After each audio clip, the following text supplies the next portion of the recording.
Hi guys, welcome back to my channel IQ Machine.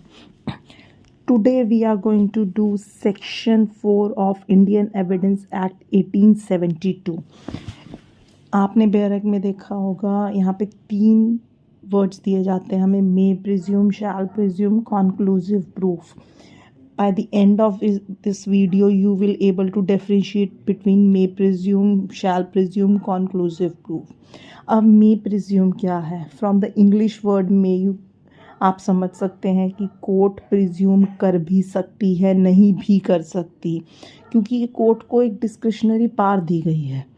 यहाँ court ये भी बोल सकता है कि पार्टी को कि आप और एविडेंस प्रूव करो, आप इस चीज़ को प्रूव कीजिए. तो इसको समझने के लिए बहुत अच्छा एग्जाम्पल है हमारे पास section 90 of Indian evidence act, which is presumption as to documents 30 year old. अब हम बेयर एक्ट में से इसको पढ़ते हैं.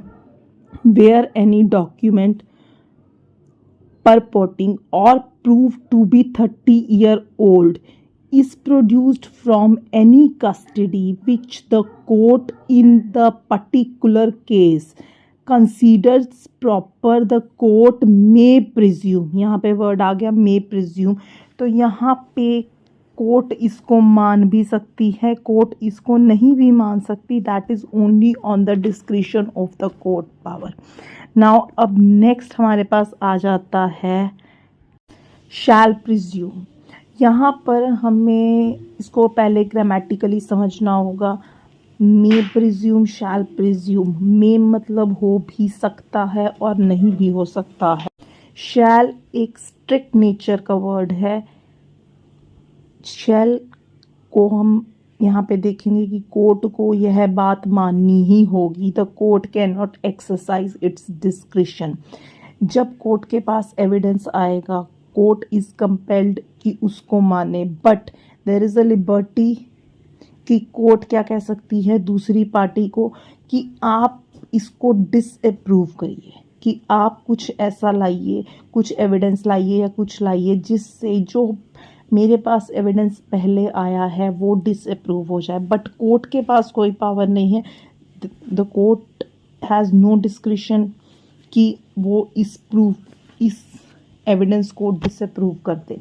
अब इसको समझने के लिए हमारे पास एग्जाम्पल है section 81A of Indian evidence act, presumption as to gazettes and the electronic form. ना यहाँ पे वर्ड आता है द कोर्ट शेल प्रिज्यूम. अब ये कोर्ट को वर्ड आ गया यहाँ पे. अब ये कोर्ट के पास डिस्क्रिशन नहीं है, सिर्फ कोर्ट के पास एक लिबर्टी है कि कोर्ट अपनी एक पावर एक्सरसाइज कर सकती है कि दूसरी पार्टी के ऊपर कि उसको कहे कि इसको डिसअप्रूव करे. अब जो हमारे पास थर्ड आता है वो है कॉन्क्लूसिव प्रूफ. कॉन्क्लूसिव प्रूफ में क्या है कि कोर्ट के पास ना तो कोई डिस्क्रिशन है, ना कोई लिबर्टी है, कोर्ट को यह चीज़ माननी ही होगी. अब इसको समझने के लिए हमें देखना पड़ेगा section 41 of Indian evidence act, that is the relevance of certain judgements.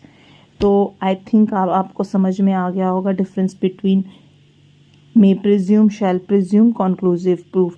May presume मान भी सकती है, नहीं मान सकती. शैल प्रिज्यूम कि उसके पास एक लिबर्टी है कि वो दूसरी पार्टी के ऊपर एक ड्यूटी दे कि आप इसको डिसप्रूव करिए. और कंक्लूसिव प्रूफ कि कोर्ट के पास no discretion at all. Thank you for more updates. Stay tuned.